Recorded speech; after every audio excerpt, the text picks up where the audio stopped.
الحمد لله نحمده ونستعينه ونستغفره ونؤمن به ونتوكل عليه ونعوذ بالله من شرور أنفسنا ومن سيئات أعمالنا من يهد الله فلا مضل له ومن يضلل فلا هادي له ونشهد أن لا إله إلا الله وحده لا شريك له ونشهد أن سيدنا مولانا محمدا عبده ورسوله الذي أرسله بالحق بشيرا ونذيرا وداعيا إلى الله بإذنه وسراجا منيرا أما بعد عن أبي هريرة رضي الله تعالى عنه قال قال رسول الله صلى الله عليه وسلم لم يبق من النبوة إلا المبشرات قالوا وما المبشرات قال الرؤيا الصالحة أو كما قال عليه الصلاة والسلام رواه البخاري وعن أنس رضي الله تعالى عنه قال قال رسول الله صلى الله عليه وسلم الرؤيا الصالحة جزء من 46 جزءا من النبوة أو كما قال عليه الصلاة والسلام رواه البخاري والمسلم صدق الله العظيم وصدق رسوله النبي الكريم ونحن على ذلك لمن الشاهدين والشاكرين والحمد لله رب العالمين. میرے محترم بزرگوں اور دوستو، اللہ تبارک تعالیٰ نے نبی اکرم صلی اللہ علیہ وسلم کے ذریعے پیدا ہونے سے لے کر موت تک جتنے بھی احوال، جتنے بھی حالات، جتنے بھی کنڈیشن انسان کے پیدا ہوتے ہیں، ان تمام چیزوں کو اللہ تعالیٰ نے نبی کے ذریعے بیان کروا دیا ہے. اور قرآن میں اللہ تعالیٰ خود فرماتے ہیں تبیانا لکل شیء، کہ قرآن حدیث کے اندر تمام چیزوں کا حل موجود ہے، تمام چیزوں کا بیان موجود ہے.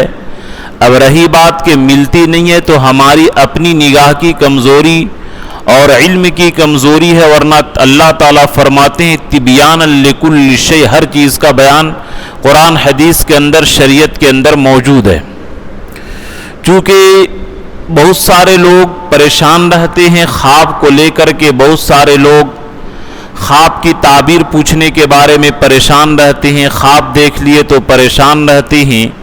بعض لوگ کچھ اور خواب دیکھ لیے تو اپنے آپ کو گھمنڈ میں مبتلا کر دیتے ہیں اور دھوکے بازی کے اندر مبتلا ہو جاتے ہیں. اس لیے میں نے سوچا کہ خواب کے بارے میں جو لوگ بہت زیادہ ابھی پریشان ہیں، خاص کر کے جو عبادت گزار ہیں، اور وہ کچھ خواب دیکھ لیں تو وہ اور زیادہ پریشان ہو جاتے ہیں، تو نبی اکرم صلی اللہ علیہ وسلم کی حدیث کی روشنی میں کیا ہمیں تعلیمات ملتی ہے، میں نے سوچا کہ آپ کے سامنے بیان کروں. خطبے کے اندر میں نے بخاری اور مسلم کی دو روایت پڑھی. پہلی روایت لم یبقى من النبوۃ الا المبشرات، کہ اللہ کے نبی فرمائے کہ میں آخری نبی ہوں، میرے بعد نبوت کا دروازہ بند ہو چکا ہے، نبوت کی تمام چیزیں ختم ہو چکی ہیں. الا المبشرات، لیکن مبشرات باقی رہیں گی. صحابہ کرام نے فرمایا وما المبشرات، کہ اللہ کے رسول یہ مبشرات کیا چیز ہے؟ تو اللہ کے رسول فرمائے الرؤیا الصالحہ، سچے خواب. عربی کے اندر خواب کو رویا کہا جاتا ہے. رویا کے معنی دیکھی ہوئی چیز کو، چونکہ یہ دیکھی جاتی ہے، عربی کے اندر رویا کہا جاتا ہے. سچے خواب یہ نبوت کا حصہ میں سے ایک حصہ ہے.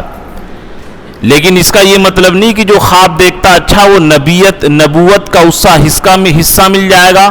ایسا نہیں کہ نبوت کا حصہ اس سے ملے گا، نہیں،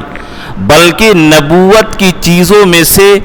ایک وہ دیکھا ہے. جیسے میں مثال سے سمجھاتا ہوں کہ مثال کے ذریعے بات سمجھ میں آتی، جیسے کہ مثال کے طور پر کوئی آدمی یہ کہے کہ یہ لڑکا، اس کا باپ تو مر گیا، لیکن باپ کی چیزوں میں سے یہ صفت اس کے اندر موجود ہے، باپ کی عادت میں سے یہ چیز اس کے اندر موجود ہے. اور دادا کی یہ چیزوں میں سے یہ چیزیں پوتا کے اندر یہ موجود ہے، تو اس کا یہ مطلب نہیں ہوگا کہ ماں باپ کے درمیان جو رشتہ ہے یہ بیٹا کے ساتھ اور ماں کے ساتھ یہ رشتہ حلال ہو جائے گا، نہیں، بلکہ صرف ایک مشابہت اور شرکت کے اندر کہتے ہیں کہ ان کے حصہ میں سے ایک حصہ ہے، اس کا یہ مطلب نہیں ہے کہ نبوت اس کو ملے گی، جیسا کہ دوسری روایت بخاری اور مسلم دونوں کے اندر ہے کہ اللہ کے رسول فرمائے الرؤیا الصالحہ جزء من 46 جزء من النبوہ، کہ نیک خواب، اچھے خواب نبوت کی 46ویں حصہ میں سے ایک حصہ ہے۔ کیا مطلب؟ اس حدیث کا مطلب محدثین یہ فرماتے ہیں کہ جب حضور صلی اللہ علیہ وسلم کو نبوت دی گئی تو براہ راست فوراً وحی نازل نہیں ہوئی، نبوت ملنے سے پہلے اللہ کے رسول کو 6 مہینہ خواب، اچھے خواب نظر آتے تھے، کہ حضور صلی اللہ علیہ وسلم رات کو جو خواب دیکھتے تھے دن میں بعین ہی وہ خواب موجود ہوتا تھا اور وہ بالکل ہو بہو وہ چیز سامنے آ جاتی تھی۔ تو وحی نازل ہونے سے پہلے جبرائیل امین جو اقرا بسم ربک الذی لے کر کے آئے 5 آیت، ان 5 آیت کے اترنے سے پہلے غار حرا میں جو سب سے پہلے وحی نازل ہوئی، اس وحی کے نازل ہونے سے پہلے 6 مہینہ یہ سلسلہ چلا کہ اللہ کے رسول پر سچے خواب آتے تھے۔ تو محدثین یہ فرماتے ہیں کہ گویا کہ 1 سال کا 2 حصہ کیا جائے تو یہ 6 مہینہ سچے خواب کا ہوا، اور حضور صلی اللہ علیہ وسلم کی نبوت کا زمانہ 23 سال ہے۔ اب 23 کو 2 سے ضرب دے دیجئے تو 23 دونی 46 ہو جاتا ہے۔ تو نبوت کے ملنے سے پہلے جو 6 مہینہ خواب آتے تھے اور وحی اترنے سے پہلے جو 6 مہینہ خواب کا اور رؤیا صالحہ کا سلسلہ جو شروع ہو گیا، تو یہ 1 سال کا نصف اور آدھا اور ہاف ہوتا ہے، اور اس اعتبار سے 23 کو 2 ہاف کیجئے تو وہ 46 بن جائے گی۔ اس اعتبار سے یہ مطلب ہے نبوت کے 46ویں حصے ہونے کا۔ اب چونکہ اس بارے میں لوگ افراط و تفریط کا شکار ہو گئے، جیسے ہر مذہب ہر چیز کے اندر اللہ تعالیٰ نے ہمیں جو کہا ہے اہدنا الصراط المستقیم کے صراط مستقیم پر چلو، اور وجعلناکم امۃ وسطا، کہ ہم نے تم کو بہترین درمیانی امت بنائی ہے، کہ ہم اعتدال کے ساتھ اور بیلنس میں چلتے ہیں، نہ تو یہودیوں کی طرح بدبخت اور بے حیا بے شرم کہ عیسیٰ علیہ السلام کو نعوذ باللہ ولد الزنا حرام کی اولاد کہیں، اور نہ عیسائیوں کی طرح اتنا نیچے گر جائیں کہ عیسیٰ علیہ السلام کو خدا بنا دیں، بلکہ اعتدال کے ساتھ ہم رہتے ہیں کہ ہم نبی مانتے ہیں اور ایک کلمہ کن سے پیدا ہوئے اور وہ بندے ہیں، اللہ نہیں ہے، یہ اعتدال ہے۔ اسی طرح خواب کے بارے میں ابھی لوگوں کا 2 گروہ بن گیا، بعض ایسے بیہودے، جیسے کہ بعض ایسے بیہودے کہ امام کچھ نہیں ہوتا، ولی کچھ نہیں ہوتے ہیں، اور بالکل ان کی توہین کرتے ہیں، یہ بالکل نیچے گر گئے، اور بعض اتنے اونچے پہنچا دیے کہ نعوذ باللہ ان کے قبروں پر سجدہ، یہ نہیں، اہل سنت والجماعت اعتدال پر ہے کہ ہم ان کی عزت کرتے ہیں اور ہم ان کو خدا کے درجے تک بھی نہیں پہنچاتے۔ اسی طرح خواب کے بارے میں بھی اعتدال ہونا چاہیے۔ بعض لوگ اتنے زیادہ یہ افراط کے شکار ہو گئے کہ بس خواب کے پیچھے پڑ گئے، اور اگر اچھے خواب اپنے بارے میں نظر آ گیا تو خود چنے کے درخت پر چڑھنے لگتے ہیں اور گھمنڈ اور غرور کے اندر مبتلا ہو جاتے ہیں۔ اور بعض لوگ ایسے بدبخت ہوئے کہ خواب کوئی چیز نہیں، نعوذ باللہ وہ حدیثی کا انکار کر بیٹھے کہ خواب وغیرہ کچھ نہیں، یہ سب بیکار کی چیزیں ہیں۔ لیکن میں سوچا کہ نہیں، امت جو اکثر لوگ اعتدال سے جو ہٹ گئے اور جو بیلنس ہونا چاہیے تھا اور صراط مستقیم کی جو بات ہونی چاہیے تھے اس سے ہٹ گئے، تو میں نے سوچا کہ اس بارے میں صحیح بات آنی چاہیے۔ تو خواب کا بالکل انکار کرنا یہ شریعت کا انکار کرنا ہے، حدیث کا انکار کرنا ہے، نبوت کے 46ویں حصے کا انکار کرنا ہے۔ اور اسی طریقے سے خواب کے پیچھے پڑ جائے اور اپنے بارے میں یہ سمجھنے لگے کہ خواب دیکھنے کے بعد میں کہ یہ وہ ہو گیا، یہ ہو گیا، یہ بھی گمراہی ہے۔ چنانچہ علامہ محمد ابن سیرین رحمت اللہ علیہ، جو متفق علیہ امت محمدیہ میں خواب کی تعبیر کے بارے میں سب سے بڑے عالم سمجھے جاتے ہیں، کہ خواب کی تعبیر جیسے کہ وَنُعَلِّمُهُ مِن تَعْوِيلِ الْأَحَادِيثِ کہ یوسف علیہ السلام کو خواب کی تعبیر کا علم اللہ تعالیٰ نے دیا تھا۔ اللہ کے نبی خود صحابہ سے خواب سنتے تھے اور اس کی تعبیر بتلاتے تھے۔ تو علامہ محمد ابن سیرین رحمت اللہ علیہ کا ایک جملہ یاد رکھیے، انہوں نے فرمایا الرؤیا تسر ولا تغر، کہ خواب دیکھنا یہ تجھے خوشی میں تو ڈال دے لیکن دھوکے کے اندر نہ ڈالے۔ اگر کوئی آدمی اپنے بارے میں اچھی چیز دیکھا، اب اپنے آپ کو ولی سمجھنے لگتا ہے اور نماز روزہ سے نعوذ باللہ دور ہونے لگتا ہے، تو سمجھیے کہ شیطان نے اس پر حملہ کر کے اس کو گمراہ کر دیا ہے۔ اور اگر خواب کے ذریعے خوشیوں کے اچھے خواب نظر آئے تو اس کے ذریعے اور عبادت میں بڑھوتری ہو گئی، اللہ سے لگاؤ بڑھ گیا، تو یہ سمجھیے کہ اس کے حق میں اچھی چیز ہے۔ اس لیے خواب کے ذریعے دھوکہ میں نہیں آنا چاہیے۔ بہت سارے لوگ کہ مجھے خواب میں کہا گیا کہ تمہارا پیسہ اتنا اس کے پاس باقی ہے، مانگو، میں کیسے نہیں مانگوں؟ اپنے خواب کو لوگ کیا ہے حجت سمجھتے ہیں، شریعت کی چیز سمجھتے ہیں، حالانکہ ایسا نہیں ہونا چاہیے۔ تو بہرحال اعتدال ہونا چاہیے۔ اعتدال اللہ کے نبی جو فرمائے کہ نبوت کا 46واں حصہ ہے اور میرے بعد نبوت کا سلسلہ ختم ہو چکا ہے، لیکن مبشرات کے ذریعے، رؤیا صالحہ کے ذریعے ایک یہ نبوت کا حصہ میں سے، اسی لیے اگلے ہفتہ انشاءاللہ حدیث آئے گی کہ جس طرح جو آدمی نبوت کے بارے میں جھوٹا دعویٰ کرے وہ کافر ہے، اسی طرح بخاری کی روایت ہے کہ جو جھوٹی خواب گڑھے قیامت کے دن اس کو 2 جو دے دیا جائے گا اور دونوں جو کے دے کر کے کہا جائے گا دونوں جو کے ذریعے تم گرہ لگاؤ، اور ایسا ہو نہیں سکتا ہے۔ اس لیے جھوٹے خواب بھی بیان نہیں کرنا چاہیے اور جھوٹے خواب کو یہ بولنا بھی نہیں چاہیے، یہ بہت بڑی جسارت کی بات ہے۔ تو بہرحال یہ مطلب آپ سمجھ لیے 46ویں حصے ہونے کا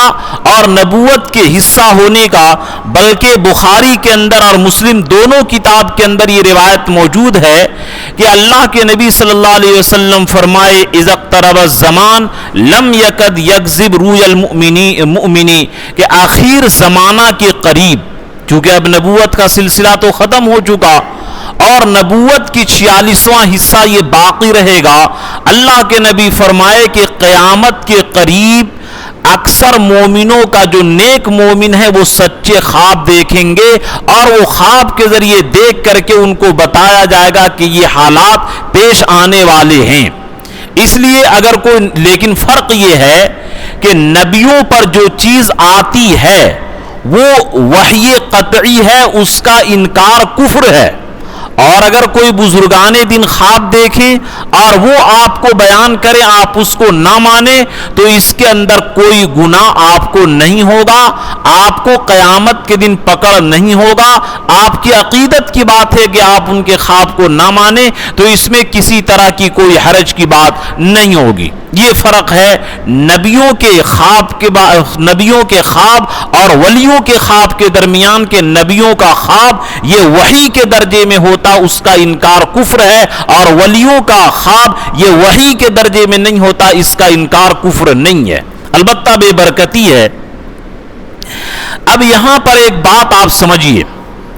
کہ یہ انسان خواب کیسے دیکھتا ہے۔ جب انسان سوتا ہے تو خواب یہ دعا پڑھتے ہیں اللہم باسمک اموت و احیا، اے اللہ میں آپ کے نام سے مرتا ہوں اور آپ کے نام سے زندہ ہوتا ہوں. اور کہا یہ حدیث بھی ہے النوم اخو الموت کہ یہ موت نیند جو ہے یہ موت کی بہن ہے. تو جب انسان سوتا ہے اللہ یتوفی الانفس حین منامہا کہ اللہ تعالیٰ نفس کو اپنے قبضے میں کر لیتے ہیں نیند کے وقت. اب نیند کے وقت جو روح نکل جاتی ہے جس کی موت مقدر ہے واپس نہیں کرتے ہیں اللہ تعالیٰ, اور جس کی زندگی ہے وہ واپس کر دیتے ہیں. اب جب انسان کی روح جب نکل جاتی ہے ایک طرح کی جیسے کہ سورج کئی کروڑ کلومیٹر دور ہے لیکن اس کا عکس زمین پر پڑتا ہے اور اس کے اثرات ہوتے ہیں. اسی طریقے سے عالم اعلیٰ یعنی آخرت یہاں پر تو روح نہیں جاتی, اگر عالم آخرت میں روح پہنچ گئی تو مر جائے گا انسان. انسان کی روح عالم برزخ, عالم دنیا اور عالم آخرت کے بیچ میں جو عالم برزخ اور عالم قبر ہے اس کے درمیان جو چلی جاتی ہے روح اور اس سے جو کنیکشن ہوتا ہے وہاں کی اچھی اور بری چیز نظر آتی ہے. تو اسی کے اثرات سے یہ آدمی خواب دیکھتا ہے, اور خواب کے پیچھے زیادہ پڑنا نہیں چاہیے. چنانچہ حضرت تھانوی رحمت اللہ علیہ سے جب کوئی پوچھتا کہ یہ خواب دیکھا ہوں, یہ صاف کہہ دیتے من نشبم نشب پرستم کے حدیث خواب گویم من غلام آفتابم ہما ز آفتاب گویم کہ میں نے رات ہوں اور نہ رات کی پوجا کرنے والا ہوں کہ میں خواب کی بات کروں. میں تو جناب نبی اکرم صلی اللہ علیہ وسلم کا غلام ہوں, میں تو نبی اکرم صلی اللہ علیہ وسلم کی شریعت کی بات کہوں گا. تو بہرحال حاصل کلام یہ ہے کہ اگر نیک خواب اچھے خواب نبی اکرم صلی اللہ علیہ وسلم کی زیارت ہو جائے تو یہ سعادت اور نیک بختی کی بات ہے. اور ایک بات یہ بھی رکھیں ذہن میں کہ اگر کوئی آدمی خواب کتنا ہی اچھا دیکھ لے, علامہ ابن سیرین کا قول ہے کہ اگر ایک آدمی کتنا ہی اچھا خواب دیکھ لے لیکن اس کا عمل خراب ہو تو یاد رکھیے کہ اس سے آخرت میں کوئی فائدہ نہیں پہنچے گا. اور ایک آدمی کا عمل اچھا ہو لیکن خواب برا ہو تو آخرت میں اس کو کوئی نقصان نہیں پہنچے گا. اصل حالت بیداری کے عمل کا دخل ہے, خواب کا کوئی دخل نہیں ہے. اس بارے میں ذہن کو صاف رکھیں. چنانچہ حضرت مفتی شفیع شاہ رحمۃ اللہ علیہ کے بارے میں یہ مشہور ہے, حضرت مفتی تقی عثمانی صاحب فرماتے ہیں کہ میرے والد کے پاس 20 خط آئے جس خط میں یہ تذکرہ ہے کہ حضرت میں حضور اکرم صلی اللہ علیہ وسلم کی زیارت کی لیکن شکل آپ کے جیسے تھی, یعنی آپ کی شکل میں نے حضور اکرم صلی اللہ علیہ وسلم کی زیارت کی. اس سے پتہ چلا کہ مفتی شفیع صاحب رحمۃ اللہ علیہ کتنا سنت کے پابند اور شریعت کے پابند اور اللہ کے رسول سے عشق کتنا ہوگا کہ اللہ کے رسول حضرت مفتی شفیع صاحب رحمۃ اللہ علیہ کی شکل میں لوگوں کے خواب میں نظر آئے. 20 خط آئے. چنانچہ حضرت مفتی تقی عثمانی فرماتے ہیں کہ میرے والد رجسٹر میں نقل کیے عنوان لکھے مبشرات یعنی خوشخبری والے خواب, لیکن نوٹ میں لکھوائے کہ جو بھی اس خواب کو میرے بارے میں پڑھے گا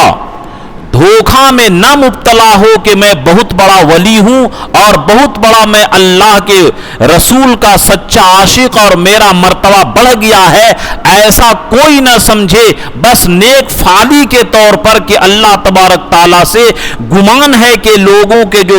میرے بارے میں جو خواب دیکھا ہے اس کے ذریعے امید ہے کہ اللہ تعالیٰ مجھے نجات عطا فرمائیں گے, لیکن صاف لکھوائے کہ اس سے میرے مرتبہ میں میری بڑائی میں میری فضیلت میں کوئی بڑھوتری نہیں ہوئی ہے. یہ لوگ دھوکہ میں نہ کھائیں, اس کی دھوکہ نہ کھائیں اور مجھے بڑا ولی نہ سمجھے. یہ خواب رجسٹر کے شروع میں لکھواتے تھے.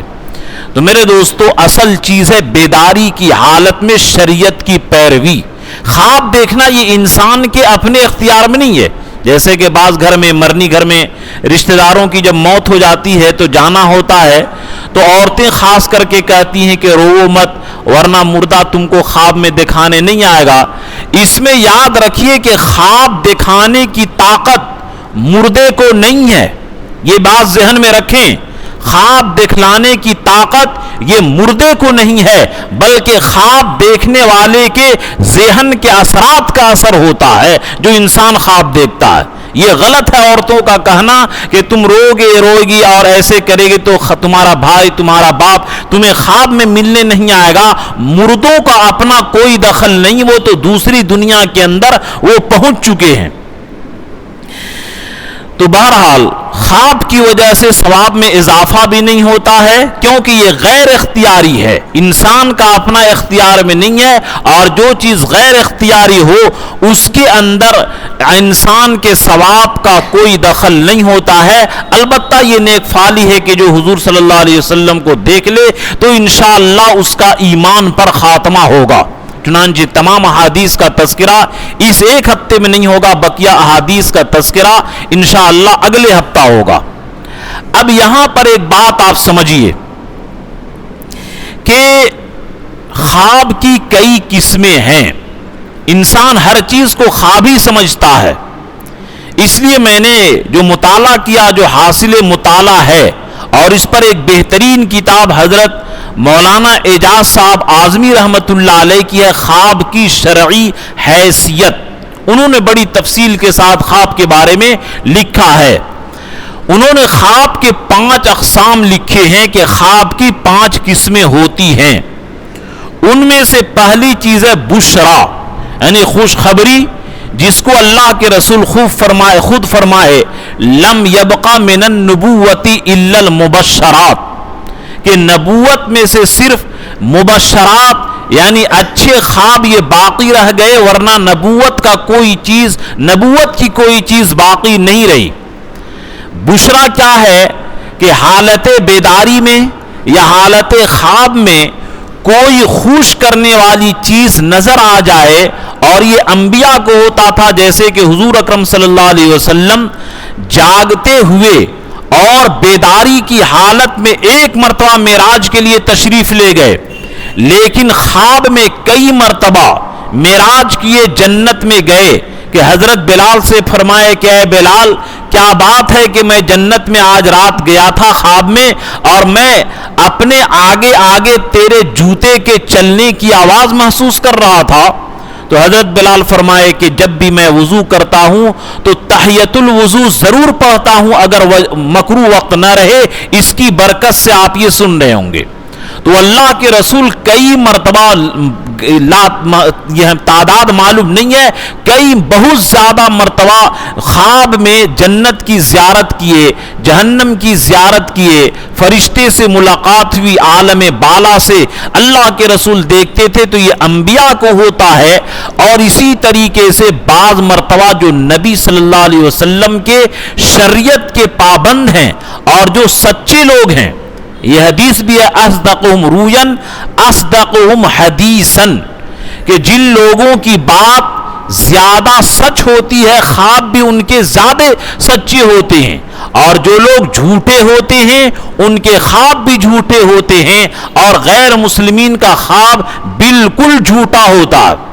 تو پہلی چیز ہے بشرا، خوشخبری، یہ اعلیٰ درجے کے نبیوں کو ہوتی ہے، نبیوں کو اور نبی کے اعلیٰ درجے کے فرما بردار اور متبعین کو یہ چیز نصیب ہوتی ہے۔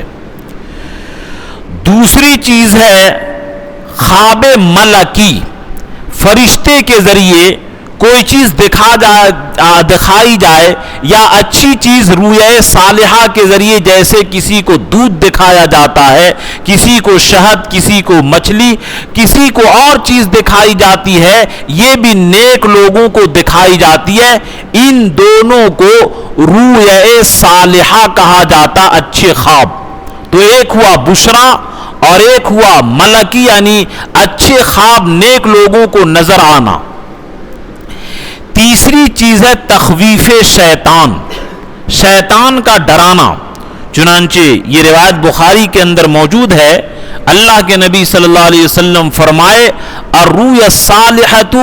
من اللہ والحلم من الشیطان، کہ اچھے خواب یہ اللہ کی طرف سے ہیں اور برے خواب یہ شیطان کی طرف سے ہوتا ہے۔ ڈراؤنی خواب یہ شیطان کی طرف سے ہوتا ہے۔ جب تم میں سے کوئی آدمی برا خواب دیکھے تو نہ بیان کرے الا حبیبا او لبیبا۔ دو آدمی کا تذکرہ ہوا ہے کہ انشاءاللہ اگلے ہفتہ وہ بات آئے گی کہ خواب کس سے بیان کرنا چاہیے، تو حدیث میں دو لفظ آیا حبیب یا لبیب۔ حبیب کے معنی ایسا گہرا اور سچا اور خیرخواہ دوست جو آپ کی برائی نہ چاہتا ہو، اور لبیب کے معنی نہایت عقل مند، نہایت ہوشیار، نہایت سمجھدار، علم والا ہو۔ یہ دو آدمی کے علاوہ کسی سے خواب کا تذکرہ نہیں کرنا چاہیے۔ اور یہ بھی فرمائے کہ جب خواب برا آئے تو اٹھ جائے، یہ اعوذ باللہ من الشیطان الرجیم، اعوذ باللہ من شر ھذا الرؤیا، اگر عربی نہ ہو تو کم سے کم اعوذ باللہ من الشیطان الرجیم پڑھ کر کے اے اللہ اس خواب کی برائی سے ہماری حفاظت فرما۔ اور بائیں طرف بشرطے کہ مسجد میں نہ ہو، اگر جماعت میں گئے اور مسجد میں سوئے ہیں تو مسجد میں نہ تھوکیے، گھر میں اگر آپ سوئے ہوں تو بائیں طرف 3 مرتبہ یہ تھوتکار دیجئے، یہ اللہ کے نبی صلی اللہ علیہ وسلم فرمائے۔ بلکہ ایک روایت میں آتا ہے، حضرت جابر رضی اللہ تعالیٰ عنہ فرماتے ہیں، مسلم شریف کے اندر یہ روایت موجود ہے کہ ایک مرتبہ ایک صحابی آیا اور فرمایا یا رسول اللہ میں نے خواب میں دیکھا کأنہ راسی قطیا، کہ میرا سر کٹ گیا یہ معلوم ہوا۔ فضحک النبی صلی اللہ علیہ وسلم، تو اللہ کے نبی صلی اللہ علیہ وسلم ہنسے کہ فرمائے اذا لعب الشیطان بأحد منکم، کہ جب شیطان تم میں سے کسی کے ساتھ خواب میں کھیلے، یعنی کبھی جو محسوس ہوتا ہے گولی مار دیا، شیر آ گیا، بھوت پکڑ لیا، قتل کر دیا گیا، جتنے بھی ڈراؤنے خواب ہیں اللہ کے نبی صلی اللہ علیہ وسلم فرمائے والحلم من الشیطان، کی یہ شیطان کی طرف سے ہوتا ہے، شیطان یہ کھیلتا ہے اور شیطان یہ مذاق اڑاتا ہے۔ تو اللہ کے نبی فرمائے فلا تحدث به الناس،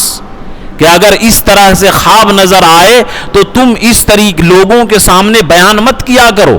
بلکہ خاموش رہا کرو۔ برے خواب کا تو تذکرہ کرنا ہی نہیں چاہیے، کیونکہ حدیث میں آیا ہے کہ یہ خواب جو ہے علی رجل طائر، کے پرندے کے پر ہوتا ہے، اگر یعنی اس کا تذکرہ کیا جائے، کوئی تعبیر دے دے تو اللہ تعالیٰ ویسے ہی کر دیتے ہیں۔ اس لیے ہر آدمی سے خواب بیان نہیں کرنا چاہیے، ورنہ حسد بھی کرنے لگتے ہیں، جیسا کہ یوسف علیہ السلام کے خواب سن کر کے کہ یوسف علیہ السلام فرمائے تھے اپنے والد حضرت یعقوب علیہ السلام سے رأیت 11 کوكبا والشمس والقمر رأیتهم لی ساجدین، کہ 11 ستارے اور سورج اور چاند سجدے کر رہے ہیں۔ علمی گھرانہ تھا، نبوت کا گھرانہ تھا، فوراً سمجھ گئے اور یوسف علیہ السلام کو راستے سے ختم کرنے کے لیے ان لوگوں نے کنویں میں ڈالا۔ اس لیے حسد بھی لوگ کرنے لگتے ہیں، ہر آدمی سے بیان نہیں کرنا چاہیے۔ تو بہرحال ایک ہوتا ہے پہلا ہوا بشرا، دوسرا ہوا ملکی، تیسرا ہوا تخویف شیطان۔ چوتھی چیز تو اس کا تخویف شیطان کی کوئی تعبیر نہیں ہوتی ہے، ازغاث و احلام، بس یہ بیکار کی باتیں ہوتی ہیں۔ اصل تعبیر جو ہوتی ہے بشرا کی اور ملکی خواب کی، ورنہ خواب کی تیسرے قسم کی کوئی تعبیر نہیں ہوتی ہے، اور کتنا ہی برا خواب دیکھ لیں آپ کو کوئی نقصان نہیں پہنچنے والا۔ بہت لوگ کیا پریشان رہتے ہیں کہ دیکھیے خواب میں یہ دیکھ لیا، یہ دیکھ لیا، ایسا ہو رہا ہے۔ بالکل ڈرنے کی ضرورت ہے ہی نہیں ہے۔ اللہ کے رسول صلی اللہ علیہ وسلم صاحب فرما دیے کہ اس طرح تخویف شیطان کی طرف سے ڈراؤنا خواب ہو تو اس میں ڈرنے کی کوئی ضرورت نہیں ہے، اللہ اس کو کوئی نقصان نہیں پہنچائیں گے۔ چوتھی چیز ہے حدیث نفس۔ حدیث نفس کیا ہے؟ یعنی دن بھر جو آدمی ذہن میں رکھتا ہے اور دن بھر جن کاموں کے اندر مشغول رہتا ہے، رات میں وہی دل کی باتیں اور دماغ میں جو باتیں گردش کرتی ہیں وہی رات میں بھی کیا ہے بولتا ہے۔ جیسے بچے لوگ کہ امی کھانا دیجئے، وہ مار رہا ہے، وہ میری چیز لے لیا، اور کوئی بیچتا ہے تو آئیے 100 روپے کلو، 1 کلو لے لیجئے، آگے چلیے پیچھے چلیے، یہ سب جو بولتا یہ حدیث نفس ہے، ان چیزوں کی کوئی تعبیر نہیں ہے۔ اور 5ویں چیز ہے تأثرات طبعیہ، کہ یہ معدے کے اندر، پیٹ کے اندر کوئی خرابی ہو گئی جس کی وجہ سے گیس چڑھ گیا، یہ اور معدے کے اندر، بدن کے اندر کوئی خرابی ہو گئی جس کی وجہ سے دماغ پر اس کے بخارات چڑھتے ہیں تو اس کی وجہ سے غلط چیزیں نظر آتی ہے۔ بعض لوگ اس کو لے کر بھی پریشان رہتے ہیں کہ یہ تعویذ دے دیجئے، وہ تعویذ دے دیجئے، یہ پریشانی وہ پریشانی۔ میرے دوستو، اصل خواب کی جو تعبیر ہوتی ہے ان 5 قسموں میں سے وہ بشرا اور ملکی کی ہوتی ہے تعبیر، اور شیطان ڈرائے اس کی بھی کوئی تعبیر نہیں ہوتی ہے۔ اسی طریقے سے آپ کے ذہنوں دماغ کی باتیں رات میں آئے کہ جو کام کرتے ہیں رات میں کہ اتنا مال وہاں چلا گیا، اتنا مال وہاں چلا گیا، اس کی کوئی تعبیر نہیں ہوتی ہے۔ اور اسی طریقے سے تأثرات طبعیہ، کہ اگر آدمی کی طبیعت خراب ہو اور اس کے اندر کوئی چیز نظر آتی ہے تو اس کی بھی کوئی تعبیر نہیں ہوتی ہے۔ یہ 5 قسموں میں سے صرف اصل 2 قسمیں خواب کی ہے، ورنہ یہ 3 قسمیں بالکل بیکار کی چیز ہے، جس کو یوسف علیہ السلام کے زمانے کے اندر جب کاہنوں سے بادشاہ نے پوچھا تھا کہ 7 بالی ہے ہری اور 7 بالی خشک، اور 7 خشک بالی ہری بالی کو بالکل تباہ و برباد کر دی، اور اسی طریقے سے 7 موٹی تگڑی گائے ہے اور 7 یہ دبلی پتلی گائے ہے، دبلی پتلی گائے نے 7 موٹی گائے کو کھا لی، اس کی تعبیر بتائیے۔ تو ان لوگوں کو علم تھوڑی تھا، کہا یہ کفر و شرک کی وجہ سے ان کو علم نہیں تھا، تو ان لوگوں نے کہا تھا اضغاث و احلام، یہ تو بیکار خواب کی یوں ہی باتی ہے، اس کی کوئی تعبیر نہیں ہوتی ہے۔ اور وہی یوسف علیہ السلام سے جب پوچھے تو یوسف علیہ السلام بتا دیے کہ 7 سال خوب پیداوار ہوگی اور 7 سال قحط سالی ہوگی۔ یہ بادشاہ سن کر دنگ رہ گیا ان کے علم کی، ان کی نبوت کا، کہ یہ تو آدمی بڑا سمجھدار ہے اور بڑا علم والا ہے۔ تو بہرحال ان 5 قسموں میں سے 2 قسموں کی تعبیر ہوتی ہے اور 3 قسموں کی کوئی تعبیر نہیں ہوتی ہے۔ تو یہ تو وہ خواب کے بارے میں، ایک ہوتا ہے خواب، ایک ہوتا ہے الہام، ایک ہوتا ہے کشف۔ ان تینوں کے اندر فرق کیا ہے؟ جیسا کہ میں نے شروع میں بیان کیا کہ جب انسان سوتا ہے تو ایک سمجھیے کہ ایک طرح کی غفلت، ایک طرح کی نیند اور موت اس کے اوپر طاری ہو جاتی ہے، اور وہ عالم ارواح کے اندر نہیں جا سکتا، عالم بالا میں، لیکن عالم برزخ میں اس کی روح کا کنیکشن جڑ جاتا ہے اور وہیں کے اثرات جو دیکھتا ہے وہ خواب ہے۔ اور ایک ہوتا ہے کشف۔ کشف یہ ہے کہ کوئی چیز نظر آ جائے بالکل اپنی آنکھوں سے، جیسے کہ بعض بزرگان دین، حضرت شاہ عبدالعزیز محدث دہلوی رحمۃ اللہ علیہ جب نماز پڑھنے جاتے تو اپنے چہرے پر رومال ڈال کر کے جاتے تھے۔ لوگوں نے کہا حضرت کیوں رومال ڈالتے ہیں؟ انہوں نے کہا کہ یہ سب انسان سور اور کتے کی شکل میں نظر آتے ہیں، یعنی گناہوں کی وجہ سے انسانوں کی شکل ان کے نظر میں بگڑی ہوئی نظر آتی تھی، یہ ہوتا کشف۔ جیسے کہ امام ابو حنیفہ رحمۃ اللہ علیہ یہ دیکھتے تھے کہ گناہ کے یہ وضو کے ذریعے کون سا گناہ دھل رہا ہے، یہ امام ابو حنیفہ رحمۃ اللہ علیہ کے کشف ہوتا تھا۔ انہوں نے بعد میں دعا کی کہ اللہ یہ کشف ہٹا دیجئے ورنہ بدگمانی ہوتی ہے، پھر اللہ تعالیٰ نے یہ کشف ہٹا دیا۔ تو کشف کے معنی کھولنے کے یعنی نظر آنے کے۔ اور ایک ہوتا الہام۔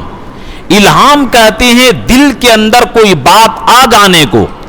ان تینوں چیزوں کے اندر لوگ دھوکے کے اندر مبتلا ہے۔ ایک بات یاد رکھیے کہ اصل چیز جو اعتبار ہے وہ شریعت کا اعتبار ہے، جو اللہ کے رسول جاگتے ہوئے اور ہوش و حواس کے اندر 23 سال کے اندر قرآن حدیث کے اندر جتنی باتیں بیان کیے شریعت کی کہ نہارہا کا لیالہا کا نہاریہا، کہ میری شریعت کہ رات ایسی ہے جیسے کہ دن چمکتا ہے، اور الیوم اکملت لکم دینکم، دین جو مکمل اللہ تعالیٰ نے دیا ہے بیداری کی حالت میں اس پر اصل عمل کرنا ہے۔ خواب کے اندر، کشف کے اندر، الہام کے اندر اگر شریعت کے خلاف بات آئے تو اس کا اعتبار نہیں ہوگا۔ کیوں؟ وجہ سمجھیے، حدیث میں آتا ہے رفع القلم عن ثلاثۃ، کہ 3 آدمی مکلف نہیں ہیں، ان میں سے الصبی، ایک بچہ، یا حتیٰ یبلغ بالغ ہونے تک، کہ نابالغ بچے کا کوئی عمل قابل اعتبار نہیں الا یہ کہ عبادت کرے تو آدھا ثواب حالت نابالغ میں ماں باپ کو ملتا ہے اور آدھا ثواب بچے کو ملتا ہے، لیکن نہ اس کی گواہی معتبر ہے نہ وہ نماز پڑھا سکتا ہے جب تک کہ بالغ نہ ہو جائے۔ دوسرا آدمی یہ مجنون حتی افاقہ، یہاں ایک پاگل جب تک کہ وہ صحیح نہ ہو جائے، اس کا دماغ صحیح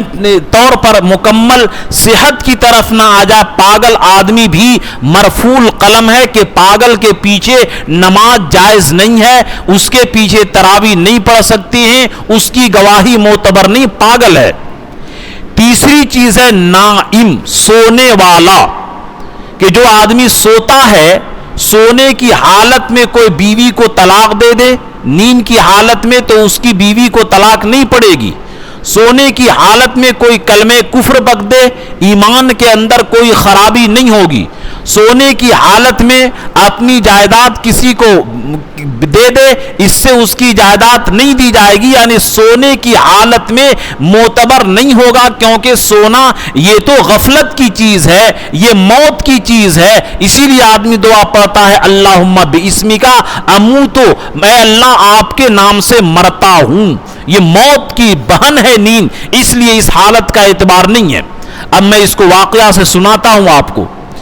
واقعہ کے ذریعے بات سمجھ میں آتی ہے۔ علامہ عز الدین ابن عبد السلام رحمت اللہ علیہ بڑے اونچے درجے کے بزرگ اور بڑے اونچے درجے کے محدث اور بزرگ ہیں۔ ان کے زمانے کے اندر قاضی صاحب تھے جو فیصلہ کیا کرتے تھے لوگوں کا۔ ایک مقدمہ آیا، فرمائے کہ ٹھیک ہے کل فیصلہ کروں گا، آج چلے جاؤ۔ چنانچہ مقدمہ کی تیاری کیے اور دلائل وغیرہ سے یہ فیصلہ یہ کرنا تھا،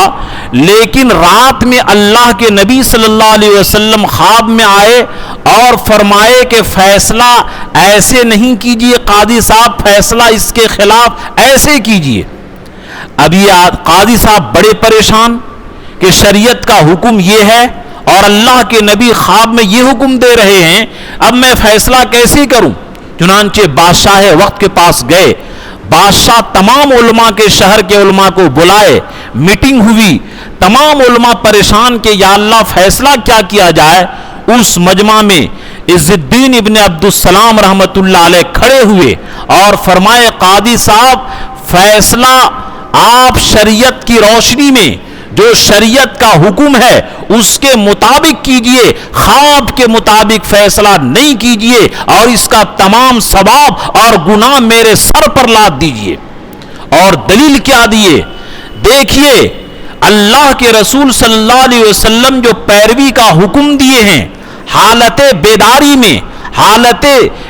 بالکل تیقظ کے ساتھ، ہوش و حواس کے ساتھ، اور ہو سکتا ہے کہ خواب میں اگرچہ اللہ کے رسول کے شکل میں شیطان نہیں آ سکتا، لیکن آپ تو نیند کی حالت میں تھے، غفلت کی حالت میں تھے، آپ کی عقل اور ہوش و حواس سوئی ہوئی تھی، ہو سکتا ہے کہ اس خواب کے ساتھ آپ کے نفس کی بات مل گئی ہو، آپ خواب بھول گئے ہوں، خواب کے اندر غلطی ہونے کا احتمال ہے، لیکن شریعت کے اندر غلطی کا احتمال نہیں ہے، اس لیے کبھی بھی خواب کے مطابق فیصلہ نہیں کیا جائے گا۔ چنانچہ یہ بات سب علماء کی سمجھ میں آ گئی۔ اسی طرح کشف و کرامت اگر شریعت کے خلاف ہو وہ ردی کے ٹوکری میں ڈال دیا جائے گا، اگر خواب شریعت کے خلاف ہو ردی کی ٹوکری میں ڈال دیا جائے گا۔ اصل چیز شریعت کی پیروی ہے، خواب کی پیروی نہیں ہے، ورنہ ہر آدمی پھر شریعت کی اتباع کا معنی کیا رہ جائے گا؟ ورنہ شریعت جو یہ اسلام اتنا مضبوط دین ہے اور قیامت تک جس کی حفاظت کا وعدہ ہے یہ اسی وقت ہو سکتا ہے جب کہ اللہ کے رسول کے فیصلے میں کسی طرح کا گڑبڑ نہ کیا جائے، اس کے اندر خواب کو ملا کر اس طریقے سے گڑمٹ نہ کیا جائے، ورنہ ایک یہ شریعت کے خلاف چلنے کا ایک راستہ بن جائے گا اور شریعت بالکل ڈسمس ہو جائے گی اور شریعت کا کوئی اعتبار نہیں رہ جائے گا۔ اس لیے خواب اگر شریعت کے خلاف ہو بالکل بات نہیں مانی جائے گی۔ چنانچہ ایک اور واقعہ ہے، ایک آدمی بڑا پریشان تھا بیٹی کے سلسلے میں، اللہ کے رسول فرمائے کہ فلاں جگہ خزانہ ہے، خزانہ جو ملے گا اس کو نکال لو، لیکن فرمائے فل رکاز لیس بخمسن، مسئلہ یہ ہے کہ اگر آپ کو کہیں خزانہ مل جائے، ہیرا موتی جواہرات، تو آپ اس کا 5 حصہ کیجئے، جیسے کہ 1 کنٹل ملا سونا تو 5 حصہ کیجئے ہے، 80 کلو آپ رکھیے اور 20 کلو بیت المال میں سرکاری خزانے میں جمع کیجئے، یہ حدیث ہے۔ لیکن اللہ کے رسول اس کو فرمائے کہ نہیں، خمس مت دینا، 5% مت دینا۔ اب علماء کے پاس گئے اور فرمائے خواب میں یہ دیکھا، تمام علماء نے کہا کہ اللہ کے نبی کا جو فرمان شریعت اور بیداری کی حالت میں ہے اس پر عمل ہوگا، تم نے خواب جو دیکھا ہے وہ غلطی بھی ہو سکتی ہے، یہ سراپا غفلت تھی، غفلت کے اندر کا اعتبار نہیں ہوگا، تمہارے اپنے دل کی بھی بات ہو سکتی ہے، تم بھول گئے ہو، خواب کی بات کا اعتبار نہیں ہوگا، شریعت کی بات کا اعتبار ہوگا۔ اسی طرح ایک آدمی سعودی عرب کے اندر کسی نے خواب دیکھا کہ اللہ کے رسول فرمائے کہ اس کی یہ ہے اشرب الخمرہ حالن، کے فوراً شراب پی لو۔ اب یہ آدمی بڑا پریشان کہ اللہ کے رسول ہمیں حکم دے رہے ہیں۔ دیکھیے انشاءاللہ یہ اگلے ہفتے، یہ اس ہفتہ بات پوری نہیں ہوئی اور حدیث ابھی باقی رہ گئی۔ اگر کوئی آدمی اللہ کے رسول کو خواب میں دیکھے، ہو سکتا ہے آپ لوگ بعض لوگ نہ آویں، تو یہ بالکل اللہ کے نبی کا فرمان ہے، فَإِنَّ الشَّيْطَانَ لَا يَتَمَثَّلُ بِي، کہ شیطان میری شکل کو اختیار نہیں کر سکتا ہے، میرے جیسا بن ہی نہیں سکتا ہے شیطان، یہ اللہ تعالیٰ طاقت نہیں دیے ہیں۔ لیکن یاد رکھیے کہ علماء فرماتی ہیں کہ خواب دیکھنے والا اس کی اپنی عمل کی غلطی ہوتی ہے، حضور صلی اللہ علیہ وسلم مثل آئینہ کے ہیں، اور جو شکل ہماری رہے گی اگر ہم اپنے چہرے پر کالک مل لیں تو آئینہ کے اندر بھی کالک نظر آئے گی۔ اسی لیے خواب میں اگر غلط چیز حضور صلی اللہ علیہ وسلم سے نظر آئے تو یہ دلیل ہے اس بات کی کہ اس کے عمل کے اندر کمزوری ہے۔ ایک میں اصول اور رول اور قاعدے کی بات میں نے بیان کر دیا، اگلے ہفتہ انشاءاللہ اس پر تفصیلی بات آئے گی۔ تو تمام علماء نے کہا نہیں، اللہ کے رسول کی جو حکم ہے لا تشرب الخمر، کہ شراب مت پیو، اس پر عمل ہوگا، تمہارے خواب پر عمل نہیں ہوگا۔ اسی طرح کشف و کرامت اگر یہ شریعت کے خلاف ہو اس کے اوپر بھی عمل نہیں ہوگا۔ چنانچہ آپ لوگ حضرت شیخ عبد القادر جیلانی رحمت اللہ علیہ کے بارے میں یہ مشہور واقعہ سنے ہوں گے کہ ایک دن شیطان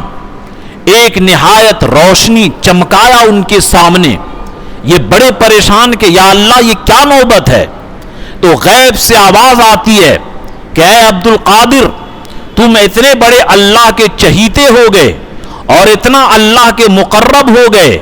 تم اتنا زیادہ عبادت میں پوزیشن حاصل کر لیے کہ آج سے روزہ، نماز، نفل سب معاف، آج سے تمہارے اوپر عبادت ختم، تم عیش کرو، اور جس طرح یہ جنت میں کوئی عبادت نہیں ہوتی اسی طرح تم آج سے بالکل عبادت سے آزاد ہو۔ حضرت شیخ عبد القادر فرمائے لا حول ولا قوت، شیطان مردود، تم مجھے دھوکہ دے رہے ہو، جب اللہ کے رسول سے کوئی مقام میں بڑھ نہیں سکتا اور اللہ کے رسول سے نماز معاف نہیں ہو سکتی ہے، تم مجھے بہکانے آئے ہو کہ آج میں نے تمہارے اوپر سے نماز کو معاف کر دیا، خبردار جو میرے پاس آیا بھاگو یہاں سے۔ پھر شیطان دوسرا نور چمکایا اور ایک کشف ہوا اور کہا کہ اے شیخ عبد القادر جیلانی، آج تم علم کے ذریعے بچ گئے۔ پھر انہوں نے فوراً توبہ کیا کہ استغفر اللہ، کہ شیطان تم مجھے دھوکہ دینا چاہتے ہو، اپنے علم کے ذریعے میں کیا بچوں گا؟ علم کے ذریعے تمہارے پاس بھی تو علم تھا، تم کیوں نہیں بچا؟ میں اللہ کی توفیق سے بچا، اللہ کے کرم سے بچا، اللہ کی رحم سے بچا، اپنے علم سے نہیں بچا۔ علماء لکھتے ہیں کہ یہ دوسرا حملہ پہلے حملہ سے بھی زیادہ سخت ہے۔ پہلا حملہ تو ایک عام آدمی بھی جان جائے گا کہ یہ شیطان ہے، جو کہتا ہے کہ نماز نہیں پڑھی یہ شیطان ہے، لیکن اگر یہ غرور والا کہ تم علم کے ذریعے بچ گئے تو یہ دوسرا حملہ بڑا خطرناک تھا۔ یہ تو الحاصل، یہ آج کی تقریر کا خلاصہ یہ نکلا کہ لوگوں کے جو دو گروہ ہو گئے، ایک نہایت لو درجے کے لوگ ہو گئے اور ایک نہایت ہائی درجے کے لوگ ہو گئے، کہ جو لو درجے کے ہیں، تفریط والے ہیں، کہ ہر وقت خواب کے پیچھے اور خوابی کو اصل سمجھتا ہے اور یہ عمل سے کوس و دور رہتا ہے، یہ بھی بالکل خسارے اور نقصان اور گمراہی کے اندر ہے۔ اور جو لوگ اتنی شدت میں ہیں اور اتنے ہائی لیول پر ہیں کہ وہ حدیث کا انکار ہی کر دیتے ہیں کہ خواب کچھ نہیں ہوتا ہے، یہ بھی غلط، کہ اللہ کے نبی جو فرمائے لم یبق من النبوۃ الا المبشرات، کہ یہ نبوت میں سے مبشرات، یہ خواب کی چیزیں باقی ہیں اور یہ 46واں حصہ یہ باقی ہے، اس لیے یہ اعتبار کیا جائے، لیکن یہ دھوکہ میں نہ ڈالے، بلکہ اچھے خواب کے ذریعے عمل اور اچھا آ جائے۔ اور تعبیر جو ہوتی ہے 5 قسموں میں سے صرف یہ بشرا اور ملکی خواب کی ہوتی ہے، شیطان جو ڈرائے اس کا کوئی اعتبار نہیں، حدیث نفس جو دل کی باتیں ہیں اس کا بھی کوئی اعتبار نہیں، اور معدے وغیرہ کے خراب ہونے سے بات آئے اس کا بھی کوئی اعتبار نہیں۔ اسی طرح یہ خواب اور الہام اور کشف اگر شریعت کے مطابق ہو تو معتبر ہے، اور شریعت کے خلاف ہو اس کے یہ بالکل اس کا اعتبار نہیں، بلکہ وہ شیطانی دھوکہ اور شیطانی گمراہی ہے۔ اللہ تعالی ہم تمام مسلمانوں کو شریعت کی پیروی کی توفیق عطا فرمائے، صراط مستقیم پر گام